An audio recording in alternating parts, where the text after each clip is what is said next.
Welcome back to Cocktails with Kurt. This is episode 50, and to celebrate this very special episode, we are going to feature the Champaign Cocktail. Among other sparkling wine cocktails, but the Champaign Cocktail to start with, really simple. That is a sugar cube, a little bit of Angostura bitters. Really shouldn't be too much. There we go. The idea is to kind of let the sugar cube soak that up, huh? Yep, soak it up, and then we are going to top with, in this case, cava. Okay, so we need to explain a couple things, I think, real quick here. Mm-hmm. So the first thing is, this is called the Champaign Cocktail, and yet cocktail is kind of a misnomer, isn't it? Yeah, we actually just recently looked up the definition of cocktail, and cocktail is supposed to have spirits in it. At least according to the definition that we read. This is officially called a champagne cocktail, even though I'm making it with cava, and I'm not going to fight it. So we're on episode 50 and we haven't defined what cocktail actually means. Obviously, we're not pros. No. Okay, so this is a champagne cocktail, which by our working definition of cocktail isn't one at all, but it's a bit of a festive drink. It is. Again, sugar cube, Angostura bitters, and sparkling wine. Just build it right on top. As you saw, don't let the bubbles go out of the glass. That would be messy. Okay, so is there a garnish for this drink? There is a garnish. There's a little bit of lemon peel. So this is a festive drink. It's pretty. It's got a little bit of color to it, but I have to And say, it's easy. yes, easy. Although most people don't have sugar cubes at their house these days. True. So but sometimes it may require a that's just a quick trip to the grocery store. yeah. There we go. But it's a bit irksome because that sugar cube doesn't dissolve very well, and then you're shaking it around, and then the bubbles go away, and then I don't know. I prefer the simple syrup to the actual sugar in a cocktail, but I think in this case, that's not the drink. Yeah, I think in this case, the intent is to have it dissolve slowly. So, as opposed to being mixed in. Maybe I just drank too fast. Could be. All right, so that's the champagne cocktail. What else can you do with sparkling wine? Well, anyone who has ever been to a brunch knows the mimosa. Yes. We have fresh orange juice. And again, you just can't substitute the fresh squeeze. Yep. And this is just about a 1-to-1. Simple as that. It's the mimosa. I mean, really, it's to your taste, but the traditional The traditional amount is ratio is 1-to-1.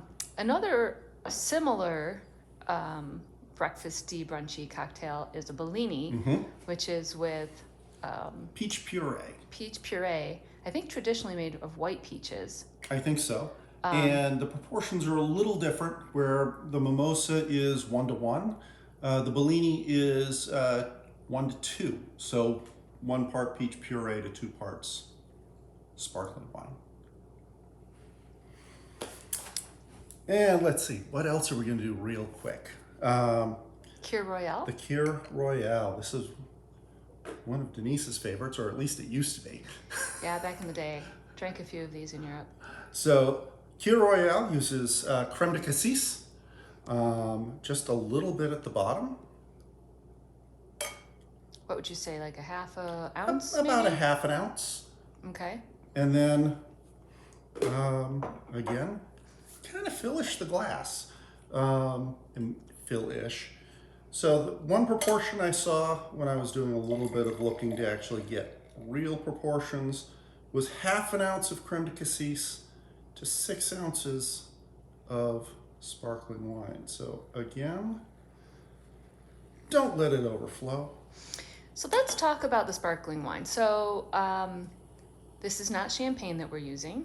No, this is cava, which is Spanish, as opposed to champagne, which is French, and the famous one. Right. Another sparkling wine that's readily available in the United States is Prosecco.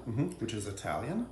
And you can get, just like with, I think, any other type of wine, it can run the gamut to a little sweet to a little dry. And so what are we looking at here? So Something to look for in a sparkling wine for this kind of a drink. I think for most of these drinks, and by the way, for the Kir Royalle, also a little bit of lemon.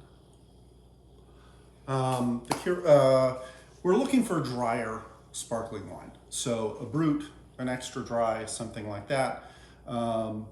Particularly with wines, it's really about your tastes. So if you like it a little sweeter, get something a little sweeter.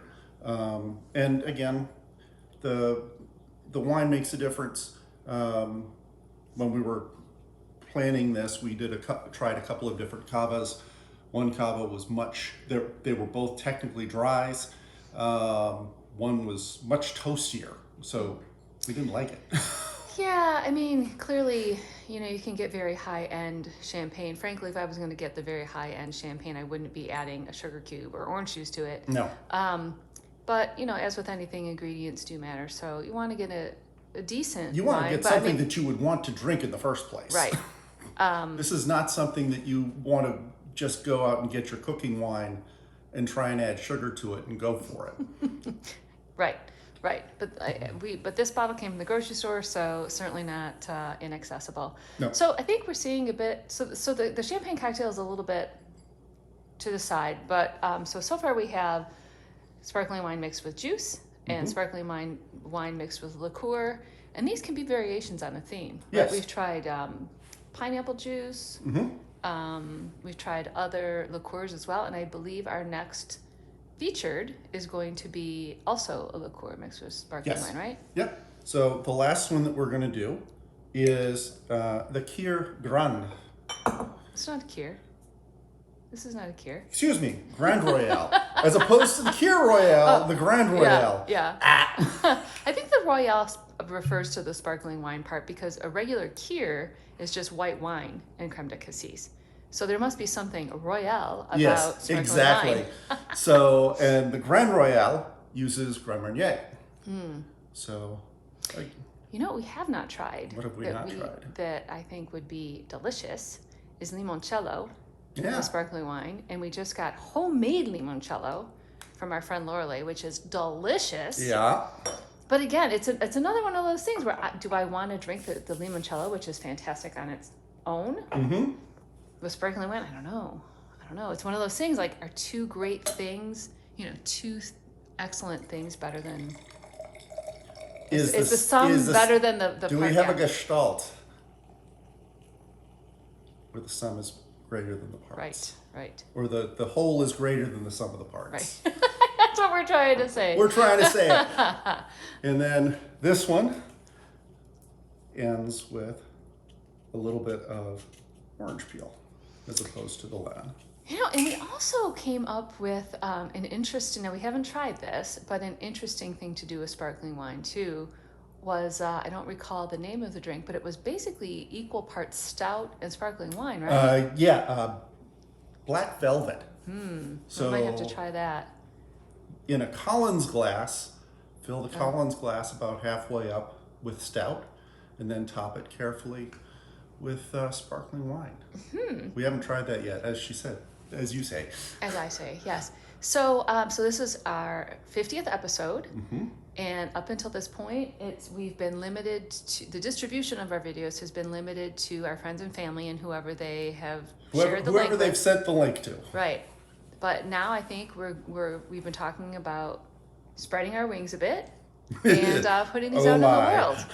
So thank you for being with us on this journey, and we hope that you will subscribe to get regular emails about when we'll post new videos, which we hope will be on a more consistent regular basis. Yes. But in the meantime, cheers. Cheers. Happy 50. Happy 50. And see you next time. time.